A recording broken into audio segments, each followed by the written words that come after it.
প্রত্যেক মানুষই জীবনের কোনো না কোনো সময় একা হয়। পৃথিবীতে যেমন একা আসতে হয়, তেমনই একা চলে যেতে হয়। জীবনের মাঝে কিছু মানুষের সাথে আমাদের বন্ধন তৈরি হয়, যারা আমাদের কাছে খুব আপনজন হয়ে যায়।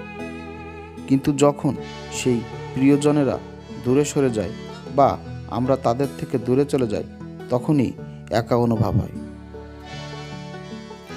একাকিত্ব মানুষকে কষ্ট দেয়, কিন্তু নিজেকে চিনতে শেখায়। যখন চারপাশে কেউ নেই, তখন নিজের সাথে সময় কাটানোই সবচেয়ে ভালো উপায়। একাকিত্ব শুধু শূন্যতা নয়, এটা নিজেকে খুঁজে পাবার পথ। সবাই থাকার পরেও একা লাগলে বুঝে নাও নিজের জন্য সময় এসেছে। পৃথিবীতে আপনিই একমাত্র ব্যক্তি যিনি আপনার ক্ষমতাকে কাজে লাগাতে পারেন। বিশ্বাস করুন, আপনি একদিন পারবেন। Believe in yourself.